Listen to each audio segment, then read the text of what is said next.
有幾日咧，就到3月1號購買 RRSP 註冊退休儲蓄計劃嘅最後期限。雖然咧好多人都有購買 RRSP 嘅習慣㗎，但係唔少人咧因為疫情關係咧失去咗工作啦，收入大減，又或者係領取緊政府嘅工資補助㗎。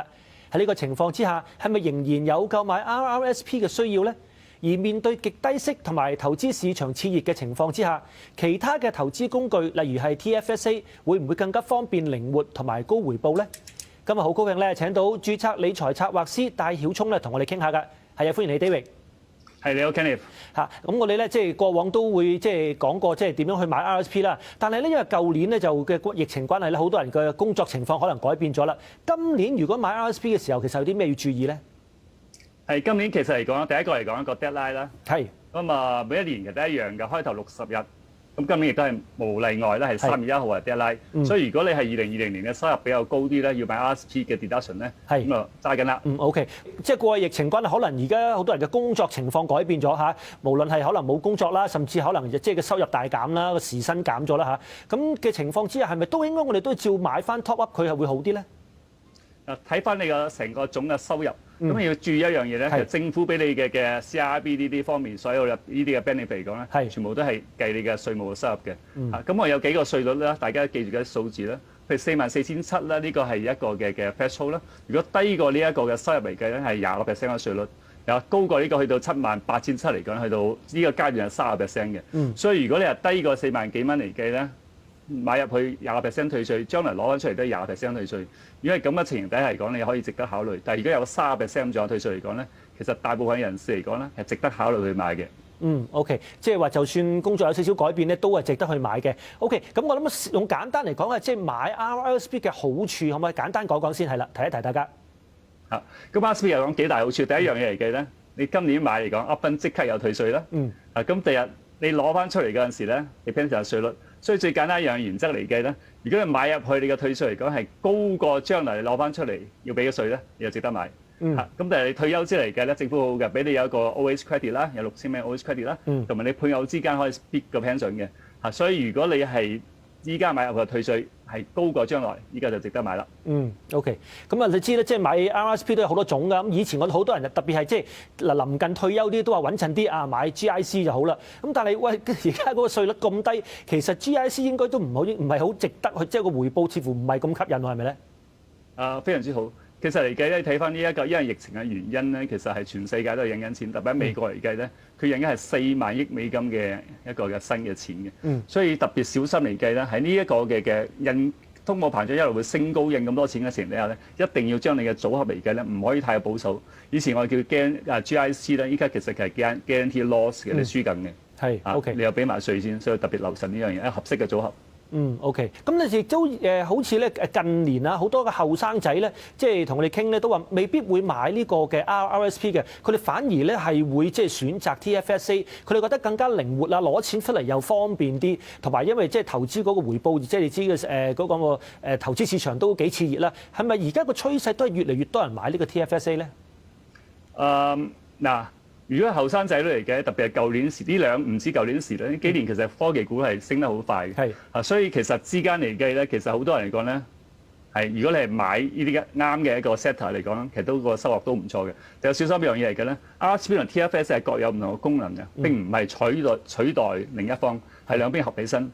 佢哋嘅稅率嚟計，好似頭先咁講啦，如果去到44,700去到78,700，如果再高嚟計咧，去到成97000以下咧，成43%。我最近都有啲客人都係啦，你43% 一買即刻就退翻俾你，所以係取佢哋嘅稅率係兩樣嘢咧，係比較合適嘅比例嘅。如果高過呢個收入嚟嘅呢一部分你應該買 RRSP。如果未到嚟嘅咧，佢哋講44,700以下咧，有可能係 TFSA 咧會更加合適。同埋你注意翻一樣嘢咧，兩個戶口之間投資係唔同嘅。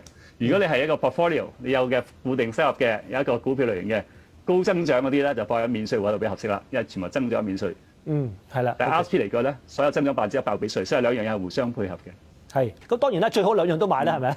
冇錯。咁啊，其實一個比例啦，唔係話絕對係買呢個唔買嗰個咯嚇。同埋 TFSA 你講得非常之啱，其實嚟講咧，如果你真係個稅率唔係咁高嚟講咧，去44,700以下嚟講咧，20%，不如嚟講咧，可能放喺免稅戶口咧，個靈活性會更加大啲。你將來各種用途，所以兩樣嘢，你嘅 liquidation 即係資金嘅流動性嚟講，亦都好緊要考慮嘅一樣嘢。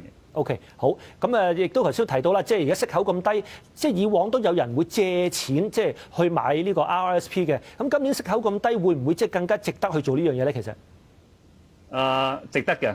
嗱，舉個例子咁樣啦，譬如如果你而家係買 RSP loan嚟講，一般譬如基本利率2.45加，我需要加0.5，即係2.953%啦。如果你買1萬蚊 RSP， 我就算比較多嘅朋友嚟講，可能30%嚇。咁你一年即刻嘅退稅嚟計咧，你有3000蚊嘅退稅。咁你一年裏邊要俾嘅利率咧，只不過係300蚊而已。咁呢3000蚊嚟講亦都有增長嘅。但係要小心一樣嘢嚟計咧，你要還翻去嘅，唔係話借咗唔使還嘅。所以你要提早去 pending 嚟講咧，未來1年2年之間咧，你點樣去還翻落去？咁有個辦法嚟講，你可以用退稅之後啲錢咧，即刻還翻落去。咁你可以特別係後生嘅人士咧，啲錢用咗去之後咧，你再俾翻佢可能辛苦啊，所以小心呢一樣嘢，計劃好你嘅 cash flow。係 OK， 咁總之都係好多嘢都要喺計劃當中啦。咁即係最後仲有啲咩嘅建議俾我哋咧？譬如話買 RSP 有啲又話即係我哋越早可以用個月供嘅方法啦，可能就會冇咁肉痛啦，會更加即係有效率去供錢。你有啲咩最後嘅建議俾我哋咧？